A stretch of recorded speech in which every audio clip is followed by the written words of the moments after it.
To get on well, Mummy, and, touch wood, it seems to work. That sounds terrific, darling. I'm really pleased for you. Yes. As I say, he is quite a bit older than me. I'm sure you can cope with that. You're 19, after all, quite capable of looking after yourself.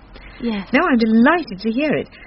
And may I say, darling, that I'm also delighted that you confided in me. It's lovely that you feel you can. Yes, I had to tell someone. Surely you mentioned him to your friends. No. So I'm the first person? Claire, I'm doubly honoured. Yes. Oh, it's just such a relief to talk about it. You are making it all sound a bit heavy, Claire. It's just such a relief to talk about it.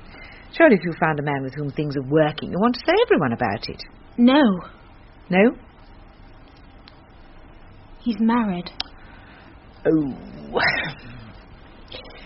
Just look at that rain. I wish I hadn't told you now. Well, I just had to tell someone. I've kept it to myself for so long. How long? 3 weeks. Oh. Now I've told you, I know you'll come back at me with all kinds of moral arguments against it. I won't. I mean, have I? I haven't produced any argument. Are you sure he's married? Men may tell women they're not married when they are. I don't think they often do it the other way round. Well, some do, if they don't want to get too involved. He's married. I've seen his wife at the Christmas party. Oh, someone at the Building Society. Yes. That's why I can't tell any of my friends. Don't look at me like that. I know it's a terrible cliché situation, but I'm sorry. Can I ask how you... I'd fed something wrong into the computer and it started shifting the decimal point and all the interest payments. Which way? To the right. Bet the investors were delighted. Yes. Fortunately, it only got printed in a couple of account books before I noticed the mistake. And he said he'd stay behind after work to show me what I'd done wrong. Very public-spirited of him. And anyway, he was showing me how to use the error release key and... How appropriate. And one thing led to another. Yes. Computers have got a lot to answer for, haven't they? There. I said you'd start criticising me on moral grounds. Claire, I haven't said anything. Anyway, I think in affairs with married men, the moral problems pale into insignificance compared to the logistical ones. Yes. You must have been feeling wretched to have told me. Yes, Mummy. I'm just so miserable. And I suppose if I were to say that breaking off the affair would stop you feeling miserable. But I love him. Yes, Claire, of course you do. So, what do you want me to do? Nothing. I just had to tell someone. Yes, well, I'm glad you did. At least I don't know why I say that. I was feeling quite remarkably cheerful till you told me, really on top of things. My life seemed uncomplicated for once. But honestly, love, I am glad you told me. I'm sure you'll sort it out. One way or the other? I'm afraid ultimately there probably is only one way. Look, if you're trying to tell me... I'm not, Claire. I'm not trying to do anything. I'm just saying... Well, I can't pretend I'm pleased this has happened. But I'm pleased you've told me, and I'm sure you will manage to work it out. Yes. I should really stop seeing him. Did I say anything? Did my lips move? No. Do you want me to influence you? Do you want me to come the heavy moral line? No. I think I will stop seeing him. Oh, well... After tonight. Ah, so you have an assignation tonight? Yes. I'm meeting him in the golf club car park. How glamorous. Mummy! I'm sorry, you're the one who mentioned the cliché situation. I'd have thought negotiating gear leavers in a golf club car park could begin to pall after a month or two. Mummy, stop trying to put me off him. I'm not, I don't I've know. got to go. He's supposed to be playing golf, I suppose, as far as his wife's concerned. Yes. What were you going to say? Nothing. Nothing else about cliché situation? No. I must go. So you said I'm not stopping you? I've got to catch the shops anyway before... Oh, Lord, is that the time? There is one thing, Mummy. What? Please, whatever you do, promise me you won't tell Granny. I won't, love. I wouldn't have done anyway. You ought to know that. Yes. Oh, it's just the idea of her... You don't have to tell me. I have studied the phenomenon at close quarters for 43 years. Yes. She's always been nosy and suspicious, but I swear she's getting worse. Yes, and I know exactly when she began to get worse. When? From the moment she started watching EastEnders.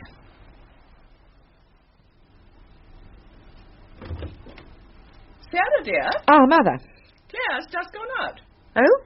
Just this minute. I've just seen her going off down the street. Ah. Gone out, has she? Gone out? Good, fine. So she's gone out.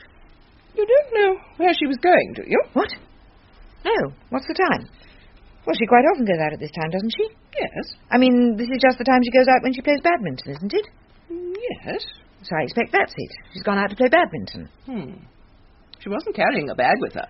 Well, perhaps she's left her kit at the badminton club. She never has before. No? Look, Clare comes and goes as she pleases. Why should I know where she's going? The whole point of her having her own flat downstairs was that I shouldn't always know where she's going, that she should be able to lead her own life. Oh, yes, dear, of course, I agree. I wasn't prying. No. I was just curious. Ah. So you don't know where she's going? What? Look, why does it matter where she's going? I do worry about Clare, you know. I thought I was the one you worried about. Oh, I worry about you, too. And I worry about Clare. How even-handed of you. What do you worry about as alternately? Yes. And at the same time. Ah, well, thank you. We are both all right, you know. Yes, you certainly seem all right at the moment. Thank you. Almost radiant. Oh. Yes, far from your usual grumpy self. Thank you. Yes, I am actually feeling quite good at the moment. Is there any particular reason? For feeling good, does there have to be? No, doesn't have to be, but there just might be. No, there is no particular reason. Oh. Clare, on the other hand, doesn't seem all right at the moment. Ah, look, would you like a cup of coffee? Oh, no, damn, I'm out of coffee till I get to the shops. How about some gin? No, I'm worried about Clare. Ah. Yes, I will have a gin. Thank you, dear. I think I will, too. Goodness, this weather. There was a leak at the bookshop last night, you know. When Russell got in this morning, he found 2 boxes of books soaked through, ruined. No, I think Clare is being very secretive at the moment. Oh, not more than usual, I would have thought. Much more than usual. I wouldn't have said so. She always has had a secretive streak. Much more than usual. Ah, I hadn't noticed. Here you are. Thank you, dear. Well, you always have been a little slapdash in your bringing up of Clare. Oh, have I? Yes, dear. I hope you don't mind my saying. It's just being on the premises one is uniquely positioned to notice that sort of thing. Yes, isn't one just? I sometimes wonder if you've taught her any moral principles at all. Cheers, Mother. Cheers. No, I think there's something going on with Clare. Going on with Clare? What do you mean? Well, for a start, there's the way she's being so secretive. And there are phone calls. Phone calls? What phone calls?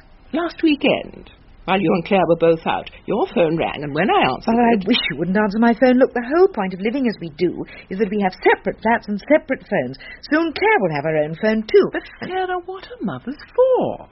If I hear your phone ringing and I know you're out, of course I'll answer it for you. Well, I wish you wouldn't. Oh, now, Sarah, you were very grateful when I took that message from Belton's to say the replacement lid for your food processor was in. Yes, I agree I was, but as a general rule, I would rather you didn't answer the telephone. At the weekend, the phone rang 3 times, and each time exactly the same thing happened. What? As soon as I picked it up and answered, the person at the other end rang off. Oh. In my experience, the only people who ring off as soon as the phone is answered are burglars and married men. The burglars are ringing in the hope that there's nobody there. The married men are ringing in the hope that their mistress is there. Oh, I wouldn't say that. Normally, I don't think there's a lot to choose between burglars and married men. Mother, there are all kinds of explanations. Sarah, is Clare having an affair with a married man? What? No, certainly not. Well, someone is. But how can you As I said, you've been looking particularly radiant the last few weeks, haven't you, Sarah?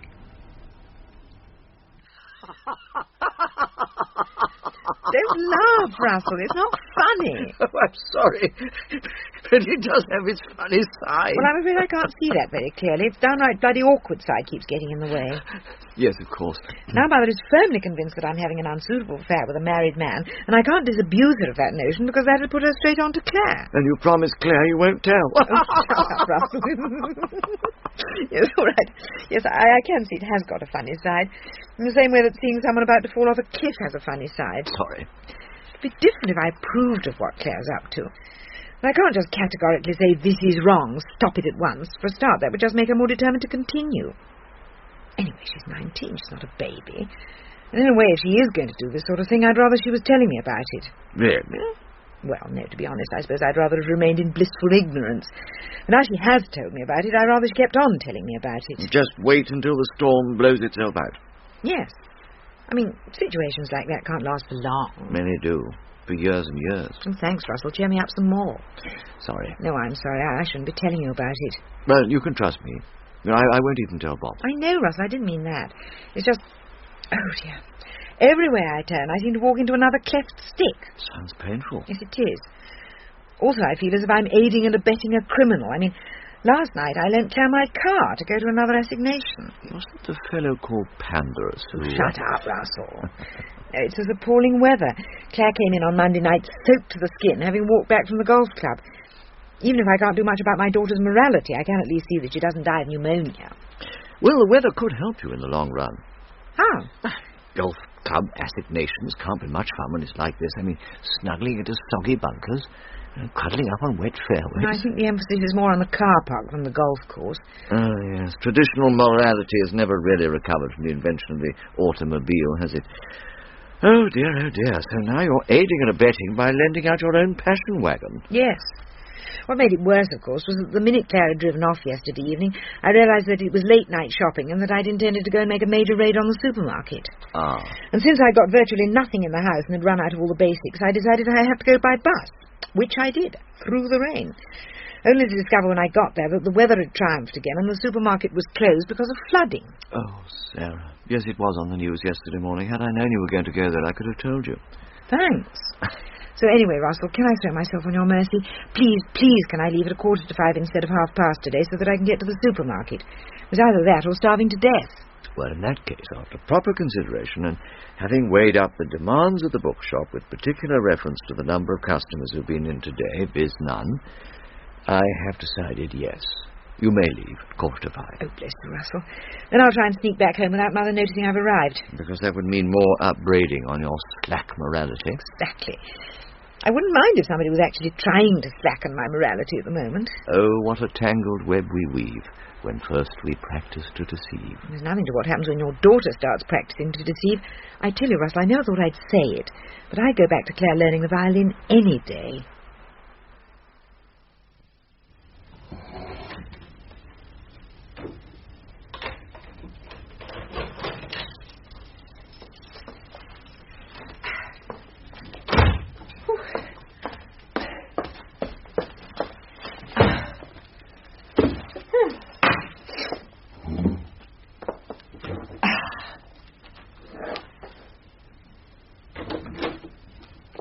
Sarah, dear. Oh, Mother.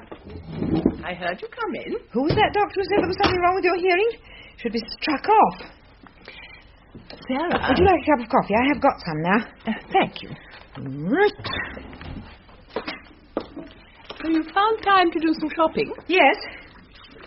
Seems to me that you've been rather letting things slide on the domestic front recently. Oh? If you don't mind my saying so. Would it make any difference if I did? What? Nothing. Still, you've had other things on your mind, I dare say. I dare say. Do you know Frida Saltby's nephew, Wayne? No, I don't believe I do. Well, he's recently got a job as a porter out at that new motel on the Stifton Road. Oh, I know the place you mean. Doesn't seem right to this Harry, does it? In what way? Well, it looks sort of, I don't know, sort of place Benjamin would have taken Mrs. Robinson to. Mrs. Robinson on the delicatessen counter at Sainsbury's? No. Didn't you see the graduate? What graduate? Never mind. Anyway, as I say, Wayne's got this job out at this motel. Good for him. And Sarah, not to beat about the bush, Wayne saw your car parked outside the motel yesterday evening. Ah. Really? Well, a lot of people have cars like that. Are you telling me you weren't at the motel last night? No, I wasn't. You weren't here? No, I went to the supermarket. Just as you did this evening? Yes, but... Except that yesterday the supermarket was closed due to flooding. Yes, Mother, but at the time I went, I didn't know. And the fact that it was closed was on the news yesterday morning. So I gather, but I didn't happen to hear the news yesterday morning. I see. Listen, Sarah, how you conduct your private life is your own affair. Since when? But I do not like you lying to me. Mother... And I don't think Henry would have liked it much either. Don't bring Henry into this. Particularly considering the circumstances. Mother, look, believe me, I did go to the supermarket yesterday and found it closed. I see. And as I say, lots of people have cars like mine. Wayne memorized the registration. He told Frida. She checked it with me. I see. Another triumph for the geriatric KGB. There's no need to be offensive, Sarah. I wasn't. I just... So what are you suggesting? That your car was stolen by someone who took it to the motel? No. Maybe you lent it to someone. No. So if the car was there, you must have been there. At least, thank goodness, you've admitted the truth. Sarah, I can't pretend that I approve of your carrying on with a married man. I see. And I can't pretend I think Henry would have approved. Mother! But that is your affair, in every sense of the word. It's nothing to do with me, and I'll neither interfere nor comment. Glad to hear it. Your lying to me, however, is my concern. It hurts me a great deal, and I hope I'll never have to speak to you about it again. Good. Fine. Point taken. Thank you. I understand. Now, would you like that cup of coffee? No, thank you, Sarah. I think it's better that I leave you on your own, just to think about things. Clare. And what you're saying is that she didn't come home at all last night? Looks that way. I mean, I know the whole point of her having her own flat downstairs was that I shouldn't always know about her comings and goings, but I'm afraid I can hear her front door, and I'm certain I didn't hear it last night. It sounds as if the affair's getting more serious. Or more reckless. Oh, it's bound to come out into the open soon. I mean, what kind of married man can spend a night away from home without his wife noticing? Yes, I suppose the wife might be away. Yes, at her mother's with the children, or he might have told her he was at a conference, or his aunt was ill, or... That's what's so dispiriting about it. All the lies in that sort of situation are so squalid and predictable. Oh, I wish Clare was out of it. She just looks under so much stress. The moments they're together have got to be really marvellous to justify all the pain it's causing her. Well, maybe they are. Who knows? Oh, poor Clare. Poor you, too. Scarred woman in your mother's eyes. And no doubt in the eyes of the whole town if she has anything to do with it. You look shattered. Yes, I am pretty exhausted. I was feeling so good a week ago. Never mind. Oh, when I saw Clare driving off yesterday evening, I just felt so sorry for her. You lent her the car again? Yes, I'm an idiot, aren't I? Big softy. But did you see the rain last night? It was bucketing down. Well, I hope at least she returned the car this morning. Yes, it was there when I left the house. But the bonnet was warm. Proper little Hercule Poirot. Yes. Well, I wonder where you were last night, What do you mean? Oh, come on, Sarah. That's a marked car. Last night I bet it was blipping on geriatric radar screens all over town. Never underestimate your mother, Sarah. Russell, there is no danger of my ever doing that.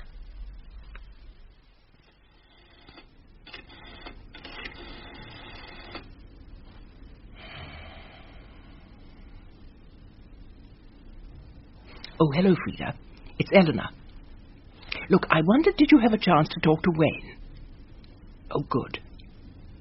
Oh, the car was there again last night. Yes, very indiscreet, inviting discovery, I'd say. Yes.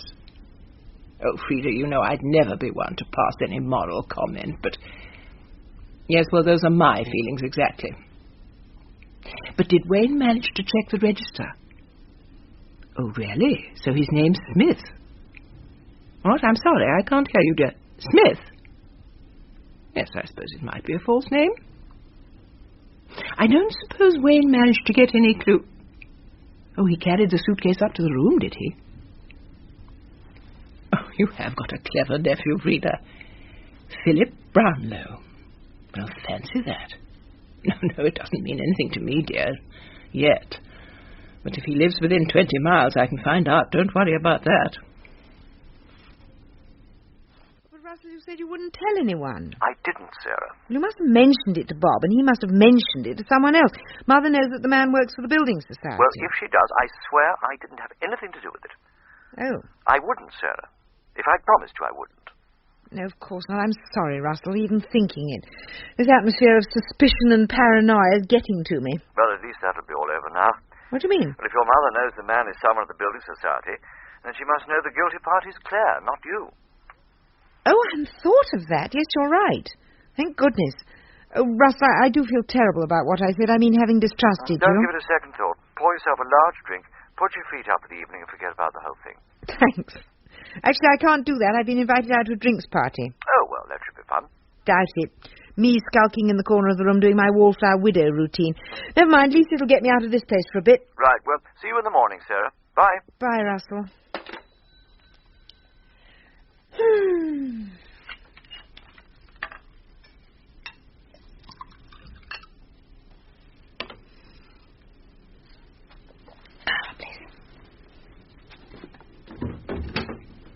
Ah, Sarah. Want a drink? I'm just having one. Thank you, dear. Right. Sarah, I've asked Clare to come up here. Oh? I'm afraid I've got to have a serious talk to her. Oh. Well, look, Mother, I don't think you should actually... Oh, Clare. Hello, Mummy. Granny. You wanted to talk to me? Yes, dear. There's your drink, Mother. Thank you, dear. You want one, Clare? No, thanks. All right, Sarah, you can leave us. What? Clare and I need to talk. But this is my sitting room. If you don't mind, dear. It's just so much more comfortable than mine. Yes, okay, fine. I've got to go and get changed for this party anyway. See you. Have fun. Now, Clare, as you know, I'm not one to pry. Hmm. Nor am I an old-fashioned moralist. No. But I do not approve of affairs with married men. Ah.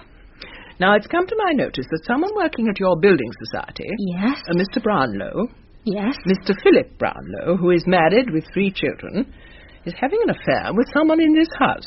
So what do you think I should do? I think you should look for another job. It can't be easy for you working there under the circumstances. No, it isn't. I mean, all the innuendo and the gossip about what's going on. As you say, it's not easy. So I think that's the only thing for you to do, Clare. Look for another job. Well, thank you for giving me your opinion, Granny. I would just like to say, from my own point of view, that But when Clare, I must say I do feel very sorry for you. What? That you've been landed in this situation. Well, I hardly think you need It can't be much fun for you. To have your mother publicly making a fool of herself with someone in your office, can it? What, Granny? Uncle! I'm sorry, but this just does get better and better. You mean she still thinks it's you who's having an affair? Yes. And in a daft way, everything that happens only goes to reinforce her opinion. Oh, dear. Well, I suppose you'll have to disabuse her soon. Oh, I don't know. Might leave her in ignorance forever. Let her believe there really is a mystery ingredient in her daughter's sex life. And is there? Oh. Anyway, things have been happening on the Clare front. What? Well, as we suspected, this torrid affair has not passed unremarked at the Building Society. Oh. Both of them were summoned to the manager's office, separately, I hasten to add. What? So Claire's got to... Now, Clare hasn't got to do anything. That's the wonderful thing about it. Of course, the manager said they couldn't go on working together. But, and this, I think, is a triumph for women's lib. Wouldn't have happened 10 years ago. Mr. Brownlow is the one who's going to be transferred. Really? Has Clare taken it? She's very cut up. But I think at the same time she's enormously relieved. She really was getting out of her depth, you know. So you think they'll stop seeing each other? No, not immediately. But he's been transferred 40 miles away. I think with not being in the same office and the difficulties of transport, well, let's say I hope it'll die a natural death. You do seem amazingly more relaxed about it. Yes, well, I feel sort of... What the hell? Did you meet someone nice at the drinks party last night? What? Oh! One of the prime qualifications for owning a bookshop is the ability to read books. And to read people like books. Oh, right. Well, there was someone there who seemed sort of... He's nice. We got on, you know. Nothing more than that, but, you know. Good, Sarah. Oh, I doubt if he'll get in touch, or... But anyway, it is quite a pleasant change to be worrying about my own emotions for once. Yes, I'm sure it is, Sarah. And I'm very glad to hear that Mr. Brownlow's moving to another job. Now he'll have a chance to concentrate on mending his marriage, and it would be my advice, dear, that you should take the opportunity of this natural break to finish the relationship completely. Yes, well, Mother, I will certainly bear that in mind. But, No, Mummy... it's all right, Clare. I'll make my own decisions, thank you. Good. I just hope you have the good sense to make the right ones. You know, Sarah, I hope I've never tried to influence you in any way about anything. Heaven forbid. But I also hope that I've given you the necessary moral equipment to make your own decisions about the things that really matter. I'm sure you have, Mother. Good. Well, dear, I'm a little weary, so if you'll excuse me, I think I'll just go and have a little lie down.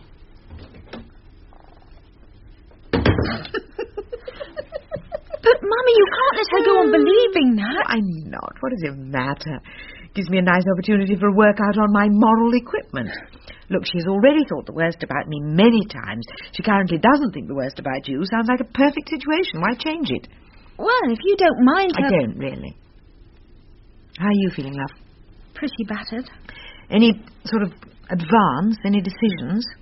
We've decided that we won't see each other for a month. See how we feel then. I'm sure you're very wise. That doesn't mean it's over. No, of course not, love. Just give it time.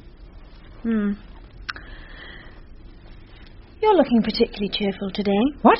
Me? Oh, I'm just so relieved that... Well, I don't know. No, but I mean... Oh, that's... I'll get it. Hello? That's funny. What? Well, when I answered, they rang off. Oh, did he? I mean, did they? Oh, well, probably a wrong number. Really? I said, did you have a good evening? All right. Claire, I asked a civil question. It is very ill-mannered not to give a civil answer. I am not good in the morning. I'm not good in the mornings, but at least I try to be polite. I'm good in the morning. No one asked you, Mother. So, what did you do yesterday evening, Claire? I see. Oh, I hope you won't think me rude if I read the paper, but if you're not going to talk... I'm quite happy to talk, Sarah, dear. Oh, I don't think we're used to that, Mother. I see the red scarf strangling case is still going on. More evidence from the mistress. Well, how long you get? If he's convicted. What do you mean, if he's convicted? He hasn't been found guilty yet. I mean, Claire... The British legal system is based on the premise that everyone is innocent until proven guilty. Yes, I know that, but in this case, I mean, there's no question. All the evidence points to him. There might be a perfectly innocent explanation. Just because you've got a suspicious mind, you... Look, he was in love with the mistress. He hated the wife wouldn't give him a divorce. He admits to driving the wife out to the chalk pits where she was found next morning strangled with her own scarf. His fingerprints were all over everything. Traces of her blood were found under his fingernails. And just because I suggest he might be guilty, you say I've got a suspicious mind. There could be another explanation. You read too much Agatha Christie. Anyway, that's only one example. You do have a suspicious mind. Do I? Yes, you do, dear. Oh, and may I ask how this manifests itself? It manifests itself all the time. It manifests itself in you asking me what I was doing yesterday evening. Why? Did you do something I should be suspicious of? See what I mean? You always think the worst of everyone. You always distrust people's motives. I do. Yes, you do, dear. But listen, you can't go through life being too gullible. You have to be a bit wary, a bit circumspect with people, otherwise they take advantage of you. I find it very sad to hear you say that, Mummy. Oh? Yes. If you take trust out of human relationships, what's left? Exactly. Will you stop agreeing with her? Why shouldn't I agree with her? She's right. Trust is the basis of all human relationships. Yes, maybe. And you should really try to curb this suspicious instinct that you have. Mother... Just because you're a widow, there's no need to get crabby. Crabby? Yes, that's exactly the word. Thank you. I see. And I owe this crabbiness to having been widowed, is that it? Yes. Well, no, not completely. Thank you. No, you always did have a suspicious streak. I remember when you were 3, you thought Nigel Jeffries next door had stolen your smartie. Well, he had. That's not the point. A nice child wouldn't have had the suspicion in the first place. And I must say this tendency has been worse since you were widowed. Henry was a good influence in that way. He did dilute your natural sourness a little. Natural sourness now, is it? Yes. That's right. I don't have to sit here and have you two insult me. We're not insulting you, dear. No? No, it's just part of the give and take of family life. Or whatever it is, I can do without it. I just thought Saturday morning we can all have a nice cup of coffee together. Another time, Mother, you can stay upstairs in your own flat. Oh, I would, dear. Quite happily. Only my little kitchen diner once so depressing. That wallpaper. I know, Mother, and when I've got some money, I'll have it decorated. It needs rather more than decoration. Yes, but at the moment, all my spare cash is going to have a basement converted for Clare. Oh, I know, dear. I know. Don't worry about me. Anyway, there's not much point in brightening up a place for someone who probably won't be around very much longer, is there? Mother. No, I'm delighted to think that Clare will soon have her own flat. So am I. So am I.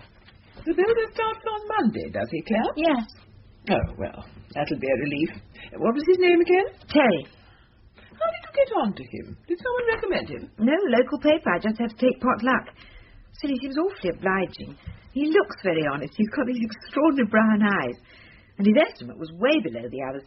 Most of them seemed to just think of a number and double it. But Terry really went through it all. Seemed actually to be thinking about the job from my point of view. We decided eventually that it was going to be cheapest for me to pay for the materials and then pay him by the hour.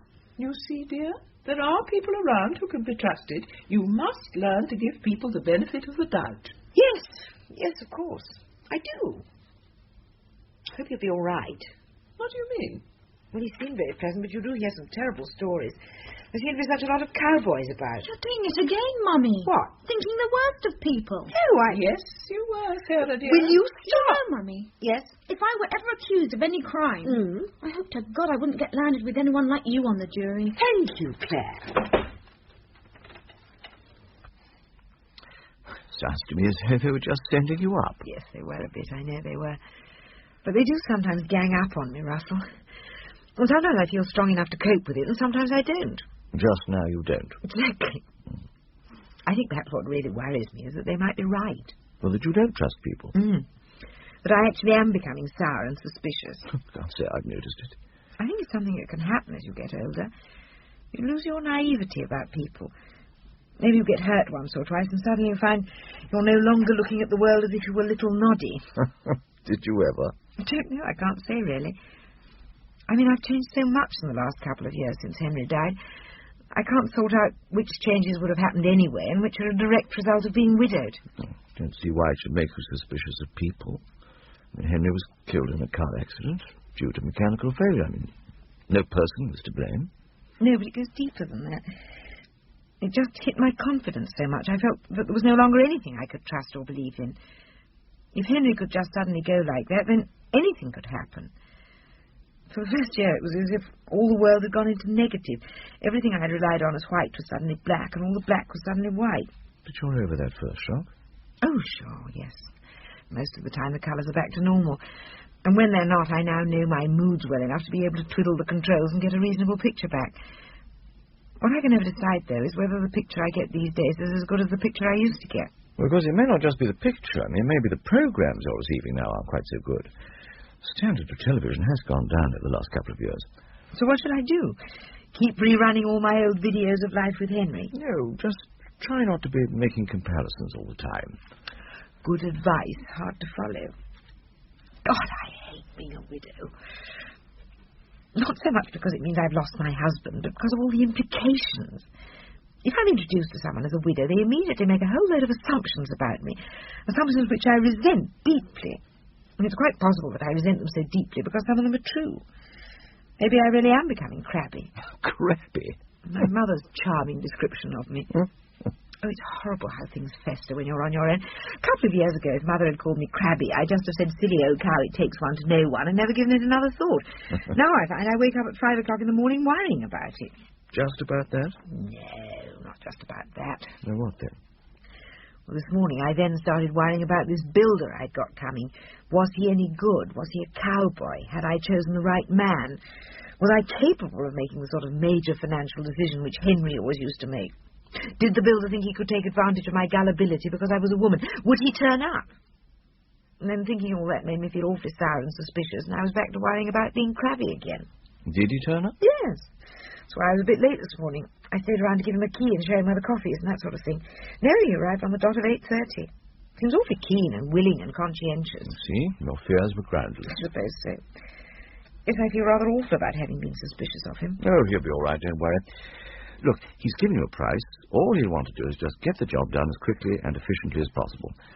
Now, the builders you have to be careful of are the ones who charge you by the hour. If you're not there all the time watching them like hawks, they're usually off doing other jobs. Oh, dear. What's the matter? I'm afraid suddenly you've got me feeling all sour and suspicious again. Oh, Mummy. Clare! Didn't expect to find you down here. I was just planning, working out where I'm going to put everything when the flat's ready. Ah. Anyway, why did you come down here? Oh, just came to see if Terry wants a cup of tea. It's after 6:30, Mummy. He started at 8:30 this morning. You can hardly expect him to still be here. No, of course not. You sure you weren't coming down to check up on him? What? Me? Goodness. Would I? No. Mind you, looking around, there doesn't seem to be much evidence of a great deal of work done today. He probably had to go off and buy materials and things. Yes. Yes, I suppose so. You gave him some money to do that with, didn't you? No, he's going to get all the stuff and then give me the bills. Hasn't given me any bills yet. Mummy, give him a chance. It's only the first day. And you don't think I should worry? No, of course not. Just trust someone for once in your life. He's a perfectly honest and reliable workman, so there's no need for you to get all... Don't say it crabby, right? You said it. What makes it so awkward, Russell, is that Terry seems such a nice lad. I feel terrible for having harboured awful suspicions of him. He's got these big brown eyes that look so terribly vulnerable. I just say Judas had big brown eyes that look terribly vulnerable. Oh, thanks, that helps a lot. The trouble is, I'm getting paranoid about it. I just seem such a classic target for a con man. Widow out at work all day, fairly ignorant about this sort of thing. Used to husband dealing with that side of life. Too genteel and middle class to want to make a scene. Any cowboy worth his salt has seen me coming a mile away. What evidence do you have so far that this Terry is a cowboy? Nothing specific, just suspicions. I mean, it's now been 3 days. Each evening I look down in the basement and hardly anything seems to have been done. There'll be dust sheets down or a bit of plaster knocked off, but nothing substantial. It sounds as if he could be off doing another job. Yes, he could. On the other hand, I don't know anything about building. It may be that he's doing some necessary preparation work I don't understand about. But if he is working on another job, the question is, are you paying for it? What do you mean? You'll have to wait and see what hours he says he's put in your basement. If he claims he's done a full week, then he probably is on the fiddle. What's he going to do? Give you hour sheets? We fixed that each Friday he'll give me a list of his hours, and I'll pay him accordingly. What about the materials? Well, he'll give me the bills for those at the same time. So on Friday, all will become clear. Of course, that's another thing to watch. What? Materials. Now, some of these cowboys, I'm not saying Terry is a cowboy, but some of them not only get a client to pay for their time on another job, they also charge him for the materials. How do you mean? Well, I mean, you will scrutinize all the bills he gives you very closely.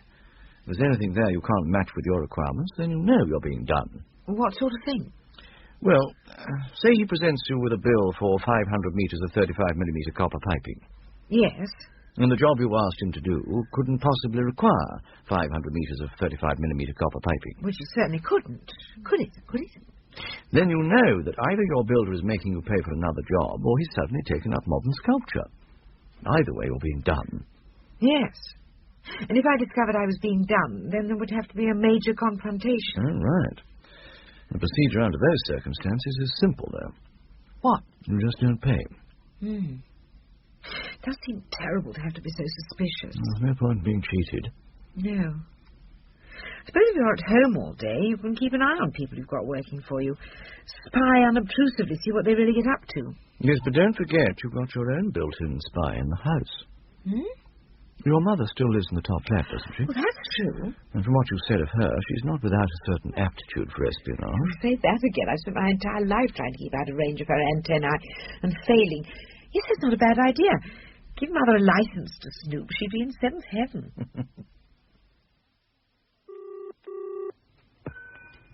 Hello, bygone books. Oh, you're still there. Sarah. Look, the worst has happened. What? I just got home and I found Terry's worksheets in the hall. He claims to have put in 43 hours here this week. Oh. And he's claiming extra materials.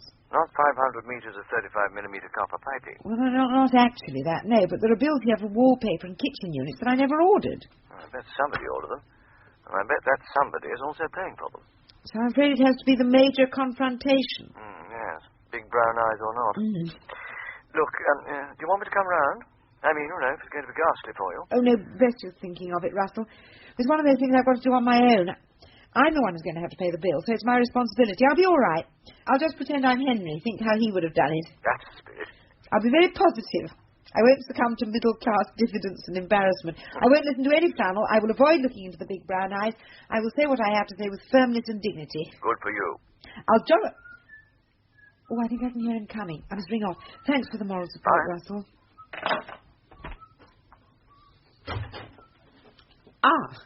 Terry. Hello. Hello, Mrs. France. Hello.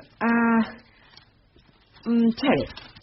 You found a worksheet, sir? Yes, I Yes. Didn't take a full hour off for lunch every day, but I treated it like I did. You know, I kept the hours down as much as possible. Oh, thank you. That's very good of you. No problems about anything? Well, Well, just one or two. I mean, the items, some of the items on these bills. Yeah, I know. It's wicked, isn't it? The prices they charge for this sort of stuff. I mean, obviously I get all the discount I can, but even so... Actually, I haven't charged you for the emulsion. I've got some left over from another job, so I'll use that. Oh, that's very kind. Think nothing of it. If you can't do a fellow human being a good turn every now and then, what's life for? That's what I always say. Yes. I think the total was 337? It was, yes. Well, look, say 330 for cash, eh? Oh, that's very decent of you. I did go to the Building Society and get this out. Thanks very much. Yeah, you take the odd 7. Oh, thank you. Are you sure? Yeah. Look, I don't think you should just take the money. But don't worry. I won't bother to count it. I know when I'm dealing with someone I can trust. But, Terry, what... Have a good weekend. I'll see you on Monday. Oh. Sorry, Henry.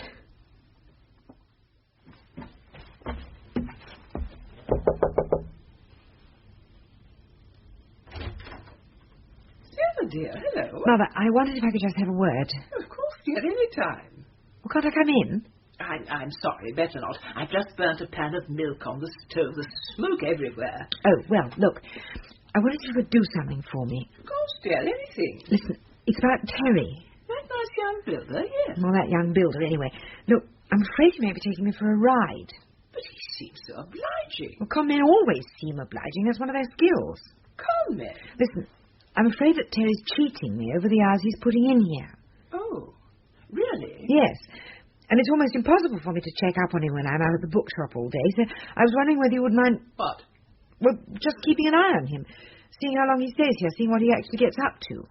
Am I to understand, Sarah, that you're asking me to spy on him? Exactly, yes. Sarah, I'm shocked. Not only shocked that you should think me capable of doing something so deceitful as spying on a fellow human being... But you spent your entire also life... shocked by yet more evidence of your suspicious nature. Sarah, I, too, have been widowed, but I think I can say without undue modesty that I have at least not allowed myself to become... Yes, I know, crabby. Yes. Mummy. Yes, Have you been down to the basement recently? yes, Claire. And have you seen what's happening down there? Yes, Claire. Or rather, what's not happening? Look, it's 10 days he's been in the house now, and there's absolutely nothing to show for it. No.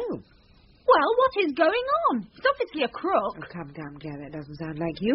I thought you were always recommending me to think the best of people.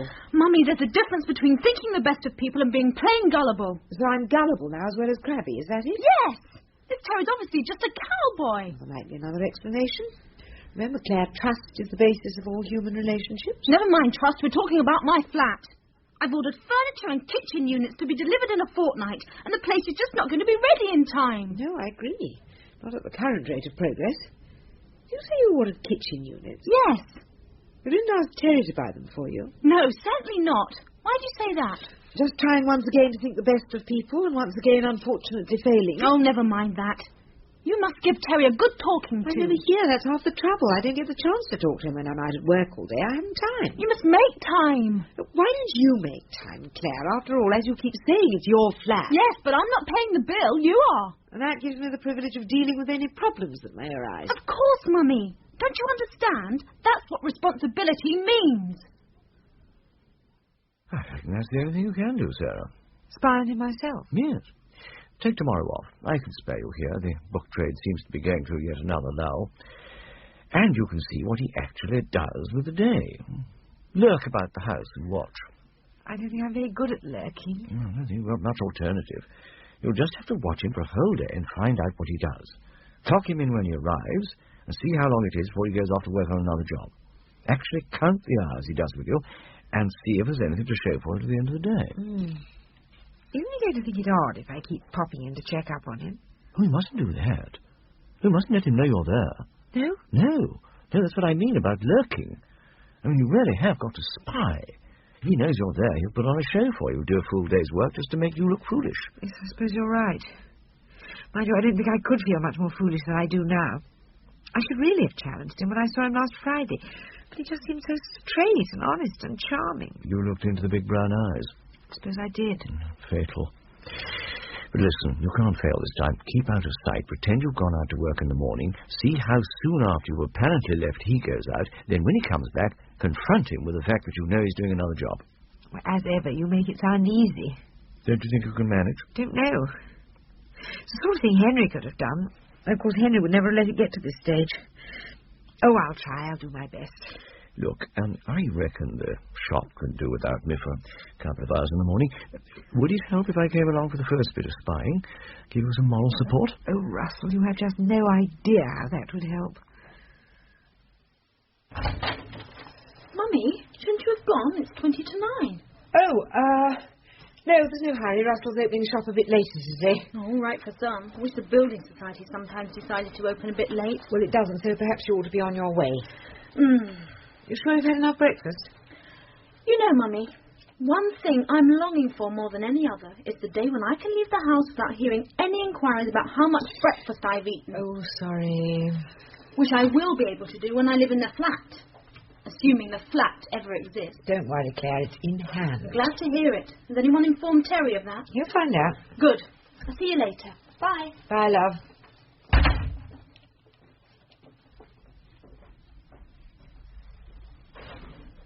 Oh, hello, Russell. Good morning. It's a surprise to see you here at this time in the morning. Yes, it is, isn't it? Have a good day. Thank you. In here, Russell. Morning, Sarah. Morning. I feel like a criminal. Oh, you shouldn't. Right is on your side. You should feel like a law enforcement officer out to catch the malefactor. Yes, if he is one. I'm going to feel terrible if I find out there really is some perfectly innocent explanation for what he's doing. I think we've ruled out that possibility, Sarah. Just wait and see. As soon as he arrives, he'll be off to his other job. That's if he bothers to turn up at all. Now, where are we going to be best hidden, where we can hear what's going on? Is there a separate entrance to the basement? There is, but it's locked. He has to come in by the front door, cross the hall, and go down to the basement through the door by the stairs. Right. So, if we secrete ourselves in the sitting room with the door ajar, we'll be able to hear everything.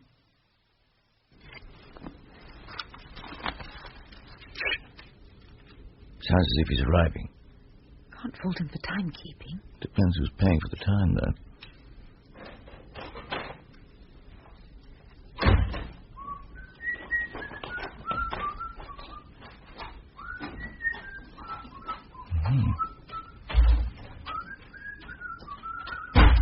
Straight down to work, you see. Perhaps I have been maligning him. Depends how long he stays down there.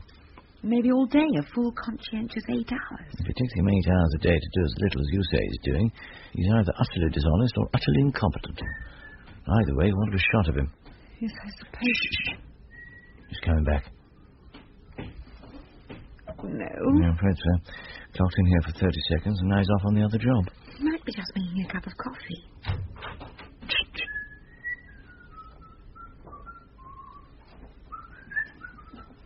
Oh, good morning. Good morning, Terry. I was just going to make a cup of coffee, I was. I was wondering if you could just come up and have a look at this place where I want the work surface to be. What? Well, I really think I ought to be getting on downstairs. I mean, I'm pretty much behind them. What with all the... Oh, it'll only take a moment. Well, that's what you said about the wallpapering and putting up the kitchen units. Oh, please, Terry. As a favour. Well, look, are you sure your daughter doesn't mind about me doing all this? No, she'll be delighted. She'll love to see my kitchen diner properly brightened up. Then why don't you want me to tell her about it, then? Because I want her to see the full effect when it's finished. Sarah just loves surprises. Well, if you're sure. As I say, it's just this work surface. I only want you to take a look at it. Yeah, well, all right. Well, just take a look at it. Well, As you say.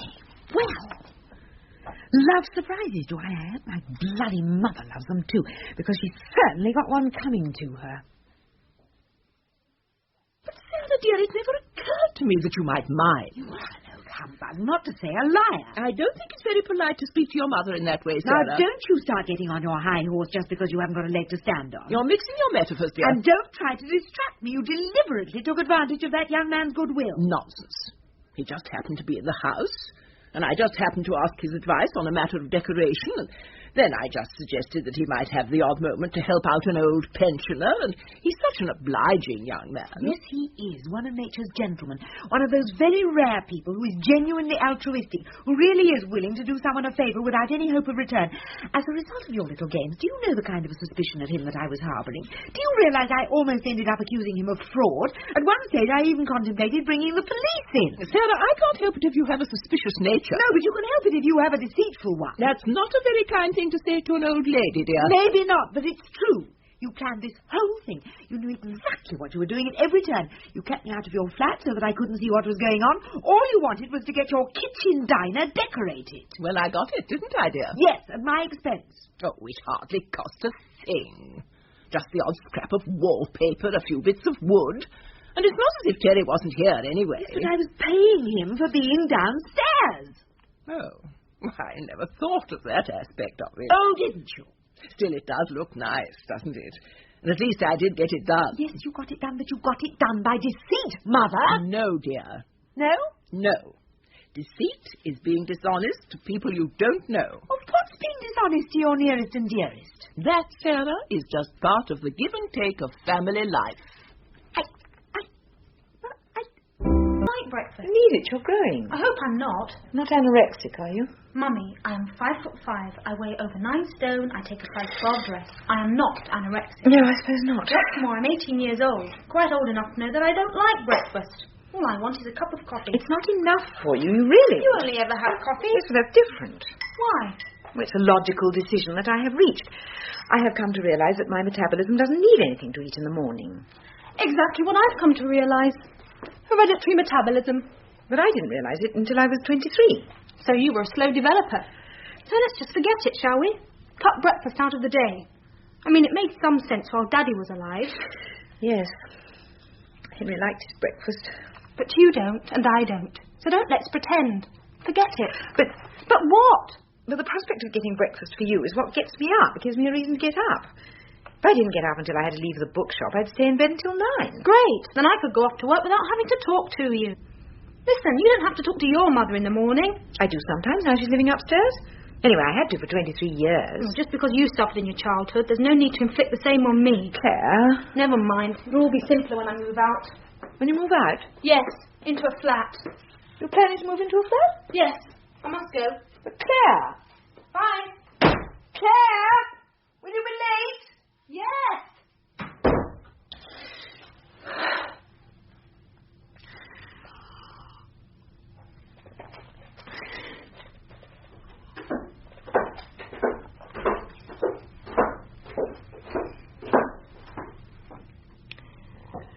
Morning, Mother. Come in.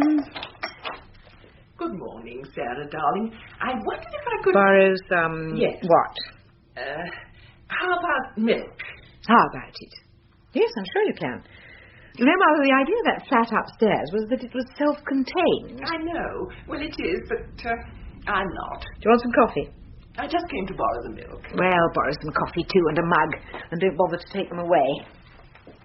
Can I borrow a chair? Sit down. You had your breakfast then? Just coffee. Oh, it's not enough for you. You should... Mother?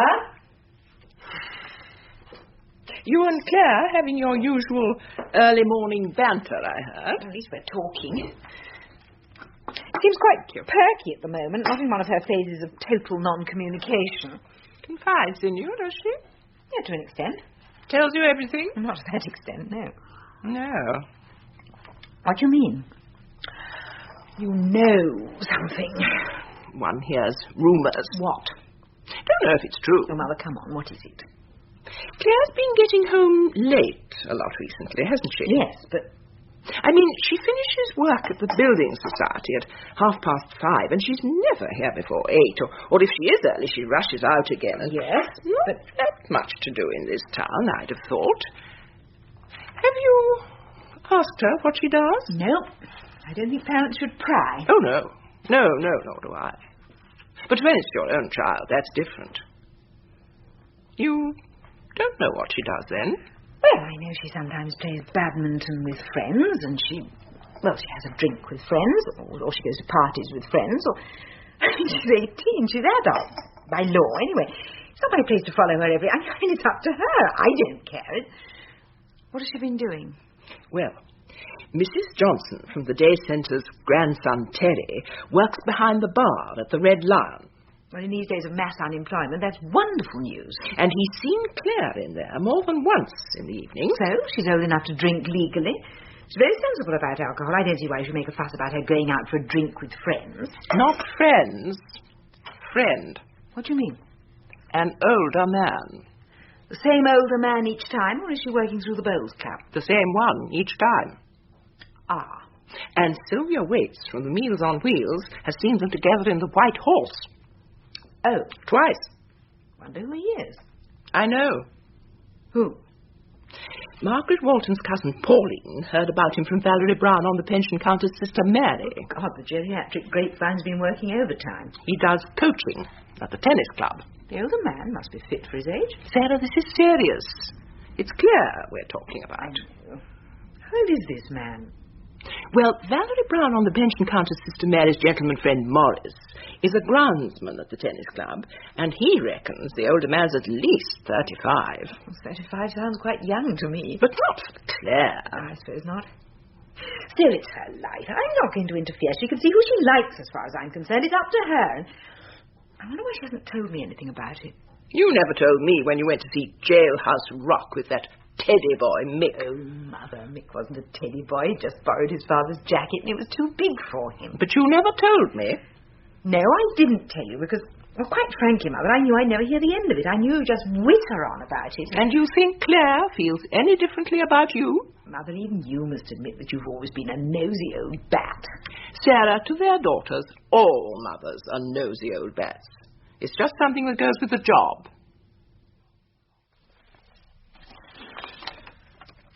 You want to talk. Uncle Russell can tell. Yes, but I shouldn't. Why ever not? I'm here to work, not talk. Well, when I took on staff, it was not just for the good of the shop. I did it because much as I love second-hand books, I still need conversation. Conversation should be a two-way process. All that happens with us is that I talk and you listen. Temporary state of affairs. Roles could be reversed overnight, and then you'd have to listen to me maundering on. Oh, dear, do I maunder? No. Meaning yes. Yes. Anyway, I can't see our roles reversing in a hurry. Oh, don't you believe it. Bob might walk out on me. Unlikely. One of the cosiest little couples I know. Other things happen. You and Henry seem quite a cosy couple. Yes. He died. Yes. Do you know, Russell, I think the thing I'm most grateful to you for is the fact that you talk about Henry's death. It's incredible. He died nearly 2 years ago, and there are still people I see regularly who pretend nothing's happened. Yes, I got that bit when I came out.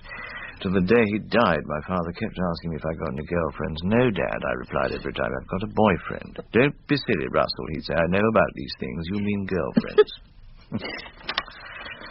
Anyway, what's troubling you today, in particular? It's Clare.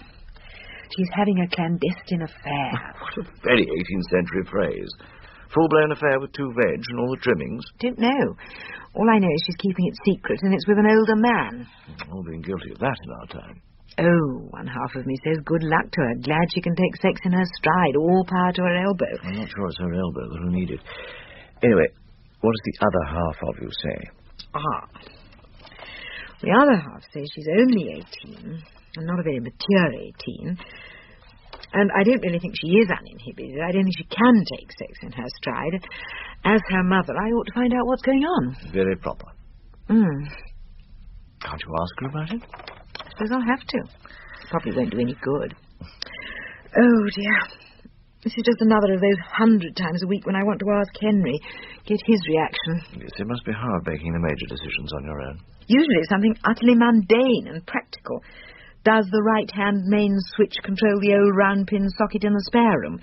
Just need a quick answer. Things like that would get me into spiritualism. Not deep emotional communication, just practical advice. Hello, Henry, should I change the antifreeze in the car? 1 knock for yes, 2 knocks for no. Does the standing order for the gas include the service agreement on the boiler? And should Clare be moving in with this older man? Yes. I wonder how he would react. Henry died before Clare was really into all that. I wonder what he would have said. I'm sorry. No, I'm not being maudlin for once. Just frustrated. I'd like to know, and I'm never going to now. I'm worried about Clare, though. She hasn't really had any serious boyfriends. She's so vulnerable. She could easily get mixed up with someone totally unsuitable. I mean, Henry's death hit her terribly hard. Presumably while she's going for an older man. Yes, I suppose so. You know, there are machines that would put these catalogues in envelopes quicker than I'm doing them. Ah, yes, but no machine would have your special feature. What's that? The built-in soap opera function. Daily accounts of your mother and daughter's doings. I'm sorry, I know I witter on. Believe me, I don't mind. Thank you. I always like background noise when I'm working. Thank you. Ah, Clare. Hello, Mummy. Did you come in? Yes, I just did. I've got to go and have a bath. Yes, I wanted to chat. Maybe over supper we I could... don't want supper. I'm having this. Clare, 2 chocolate digestive biscuits with butter and golden syrup, apart from being pretty revolting, are Don't not start enough. that again. You said it all at breakfast. I must get on. Clare, I wanted to talk. Oh, God. You were late back again this evening. You're quick, aren't you? Give you a watch, you can tell the time, just like that. Clare, I don't think you've been working late or playing badminton. I never said I had. I think you've been drinking in the Red Lion. Oh. Or the White Horse. With a man. And I think you've been listening to malicious gossip. No, I've been talking to your grandmother. That's what I said. Clare, please listen. I have been through the sort of thing you're feeling I can help. I'm not being nosy. I just want you to tell me about this man you're seeing. That's not being nosy. Well, I'd hate to see you when you are being nosy. I'm thinking of you, Clare. Well, he's nice. Why are you being so secretive about him? It's the deceit that hurts. Why can't you tell me? Oh, I might as well be talking to myself. You are. I just want to know what sort of man he is. I hate to think of someone stringing you along. He's not stringing me along. He's serious. Good. And this talk of moving into a flat, do you mean moving in with him? Why not? No reason. Well, some reasons. Yes, quite a few reasons when I come to think of it. I mean, I know he's older than you. The age difference could be a bit worrying. He might be married, or... I really am thinking of you. I don't want you to get hurt. I have felt what you're feeling, Clare. Have you? You very like me in some way. Oh, Mummy, please don't say that. Why not? Mummy, I'm only 18. I've acres and acres of life ahead of me, and to get through it, I have to have some hope. If I really believed I was going to end up like you, well, it'd be like living under a death sentence. Thank you, Clare. That's made me feel a lot better.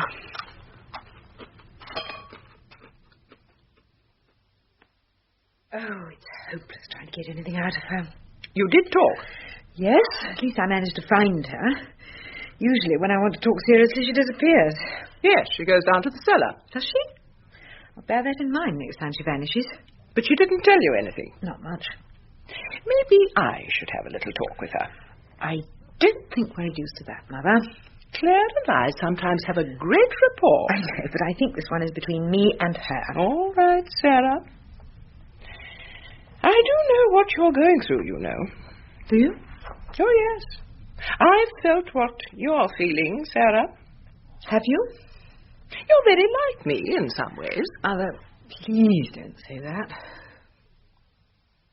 Look, of course I don't mind you going. I just feel I shouldn't be leaving the shop. The catalogues have been sent out, the mail orders dealt with, there are no auctions today, and I think I can cope with our daily average of 3 prizes. Go on, let us make excuses. You want to avoid this confrontation. Yes. Off you go. It's what Henry would have done. I think you're right. He was totally conventional. I suppose there'll come a day when I do something without wondering what Henry would have done. But it hasn't come yet. Now go on, off to the OK Corral with you. It'll be awfully embarrassing when I get to the tennis club. How will I start talking to him? Say you're having trouble with your backhand. Well, how will I know who he is? Ask for him. Do you know his name? Nick. I got that from Valerie Brown on the pension counter's Sister Mary's gentleman friend Morris. I should have guessed. Oh, I do feel awful about Clare. Like the wicked stepmother offering Snow White a poisoned apple. Go on, it's off to work you go with your shovel and your pick and your arsenic. Nick. Hi-ho, hi-ho, ho, hi-ho-ho. You sure you'll be all right? My dear, as you know, I have just got this first of Under Drake's Flag, G.A. Henty, 1883, and there's nothing I relish more than a cosy afternoon of armchair swashbuckling. Go on, up to the tennis club with you. Yes. I'll be back as soon... Well, it'll just be like a late lunch, you know. Now, don't worry. Stay and play a couple of sets with him. Yes, right. Handbag, coat, umbrella, anything else I need? Shotgun? Oh. There. Thank you. Cheers. Cheers. I'm sorry, I feel awful about this. Oh, you shouldn't. I think it's rather magnificent. Very brave of you to come and beard your daughter's seducer in his den. Seducer? I use the term figuratively. Do you? I'm sorry, I feel awful being here. It's just, I feel responsible for Clare, and she was being so secretive about you. Have you vetted all her boyfriends? Vetted? It's an expression. Oh, yes, sorry. No, is the answer to your question. Well, she hasn't had that many boyfriends. And most of them she's brought home, and they've only been friends from school. And you are a lot older than she is. 10 years, maybe? I'm 34. Clare is 18. Oh, is she? Only 18? Well, she's mature for her age. Yes, I suppose so. And very attractive. Looks remarkably like you. I expect you often get mistaken for sisters. Oh. Only 18. I mean, obviously, I don't have any hang-ups about sex outside marriage. No, of course not. I don't think many people do nowadays. No. But, when my daughter starts talking of moving in with someone, I feel I should at least meet the person concerned. Moving in with? What? Haven't you discussed it? Well, I suppose things have been said that might be interpreted. Are you asking me to stop seeing her? No, of course not. It's not my place to... Oh, God, I do feel awful. I shouldn't be here, you see. I got all worked up about how terribly unsuitable you're going to be, and I meet you, and you're so normal and nice. I can understand exactly what she sees in you. Can you? Well, I mean, I can see what an 18-year-old would see in someone who, it's Yes. I didn't realise Claire was quite so serious about it.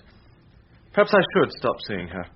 Oh, Make you feel better if I did? Well, no, I didn't want to break up something that she's... I think it might be better all round if I stopped seeing her. Well, it's... And started seeing you instead.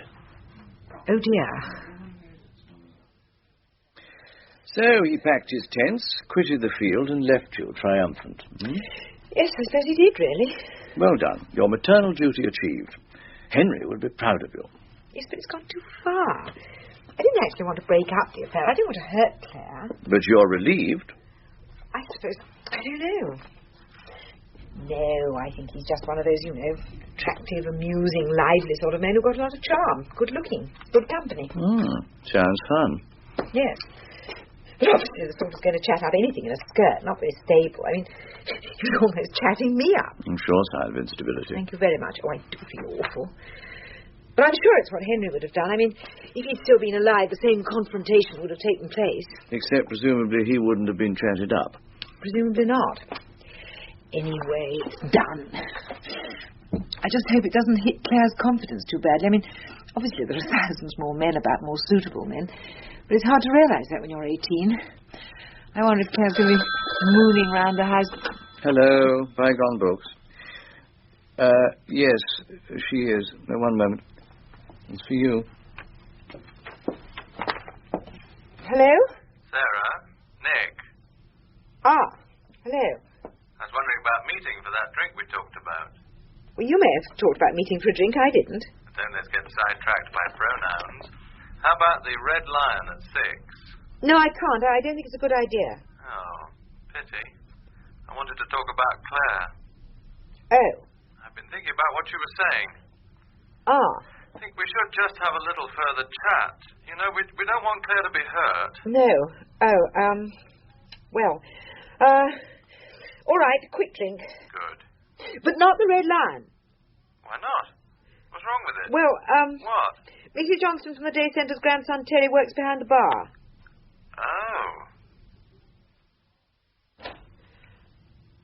Ah, Mother. Thought you'd be in bed. Or at least up in your flat. Well, I thought, dear, that when you did eventually get back, you'd want to pop up to the flat to say good night, and if I were down here, it'd save you the trouble of the stairs. It was very thoughtful of you. Good night, Mother. There, I've said it. Nice evening. Yes, thank you. Go anywhere nice? Yes, thank you. Good. You know, Mrs. Graham the receptionist at the surgery's brother-in-law's stepson, Colin? No, I don't believe I do. Well, he works as a barman at the Spotted Cow at Stipton. Oh, does he? I mean, I'm the last one to interfere, Sarah. Of course, But I do think you should be a bit careful. I mean, what you do with your life, who you see, that's your own concern. I'd be the last one to pry. Very last, But I wonder why you're being so secretive. If he's nice, why don't you tell me? It's the deceit that hurts. I don't like the idea of someone stringing you along. Then there's the age difference, or he might be married for all you know, or... I really don't think I can stand it much longer, Russell. The way she witters on. I am 42, for God's sake. There are orphanages for children who have lost their parents. Oh, why are there no harbours of refuge for grown men who have not yet lost them? Absolutely right. Who is it? Samuel Butler, one of my favourite authors. Life at home is very difficult at the moment. Is Clare upset? No, she seems to have survived remarkably well. Does she know? Know what? About you seeing Nick. Oh, I wouldn't put it as strongly as that. You can't put it much weaker than seeing, Sarah. No, I haven't told her. I feel ridiculously guilty about it. I mean, Nick having stopped seeing her and started seeing me, and he likes things to be secret. Oh, it's daft how situations escalate. No, I must have a chat with Clare soon. I think you'd better. But my relationship with Clare is very sunny at the moment. No, it's my bloody mother who's causing the problems. Ah. Henry was worried about her moving into the flat. What, he didn't get on with her? No, they got on fine. He just didn't think I could cope.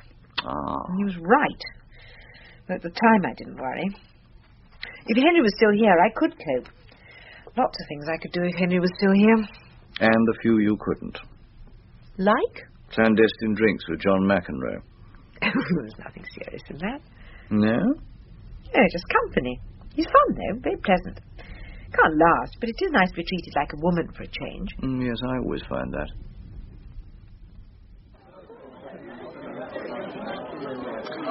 Nick. Mm-hmm. Something I want to ask you. Yes? I wanted to ask you when I was worried about you going around with Clare. Far ahead. Yes. You're making it sound awfully momentous. Real Inquisition stuff. What is it? Well. When did I last see my father? No. Then? I'm married. Oh, now, Sarah, surely you don't think it's proper for married men to run around with nubile teenagers. Or indeed with equally nubile widows. I wouldn't have said we were running around. You're giving me the runaround. No, I'm not. Look, this isn't answering my question. About being married? Yes. Let's say you need have no worries on that score. That hasn't answered it either. No. You want a straight yes or no to the question, am I married? Yes. No. Ah. Shouldn't you say good or something? Should I? Well, I don't even think it is good. Do you? Well, if you're still going around with Clare, I think it was good. If I were going around with you, would you think it was good? Yes. On balance, I think I would. Well, I'm glad to hear that, anyway. There are so many totally unscrupulous men about. At least I put your mind at rest, so now perhaps you can Oh, mind your own it's business. still not wholly at rest, you know. Mother, there is nothing in it. A girl I was at school with went out with a Venezuelan and said there was nothing in it. She bore him 7 children. Then he said there was nothing in it and went back to Caracas. Mother, I can look after myself. Just take care, is all I say. You're vulnerable as well as Clare. You didn't know that many men before you got married. Emotionally, you're still very immature. Thank you. I can manage. If you say so. But be careful. Just because you're a widow, you mustn't gad. I am not gadding. It's a temptation. I found that. Mother, you were 70 when you were widowed. No less temptation. Men still think you're fair game. Only 3 months after your father died, Wallace Merton made a suggestion in his greenhouse. Mother... I said no, of course. But it doesn't mean I wasn't tempted. No, fine, good. Well, look, I must... Oh, incidentally, Clare was looking for you. Clare looking for me? That's unheard of. She said she wanted a chat. Oh, no.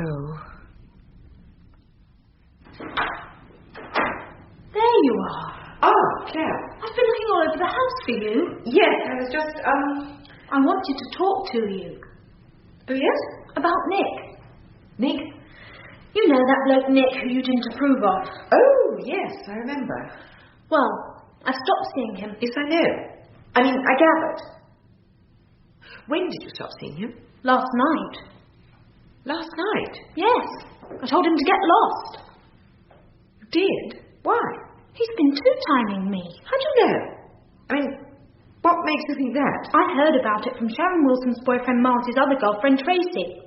Do take after your grandmother. She saw him in a pub, the Black Horse at Pelton. Oh. With this old woman. Old woman? Well, older than him anyway. I was furious. Pretty shabby behaviour, isn't it? Him making up to me, and all the time he was going out with this prostitute. But it makes you think she was a prostitute? Oh, come on, Mummy, don't be naive. Why else would someone like him want to go out with a woman as old as that? Cat, I think you're the one who's being naive. Your view of the world is rather limited. There are any number of reasons. Anyway, that's not all. I found out more than that. Oh, did you? Lindsay Hackett told me. She got it from her cousin's fiancé's hairdresser. You are just like your grandmother. What exactly did Lindsay Hackett get? The real truth of what Nick's been up to. Oh, tell me. He's married. No, he's not. He is. Lindsay Hackett's cousin's fiancé's hairdresser does his wife's hair. Oh. He's got 3 children, but he's always being unfaithful. Chats up anything in a skirt. He even had a fling with Lindsay Hackett's cousin's fiancé's hairdresser. Really? So anyway, I wanted to say sorry. Sorry to me? Why? For not listening to you. Well, you said he was probably no good. Yes. Yes, I did. So go on, say it. Say what? I told you so. Well. Oh, go on. You must be feeling pretty good at this moment. Good? Yes, you must be feeling really smug and self-righteous. Oh, no, Clare. I wouldn't say that.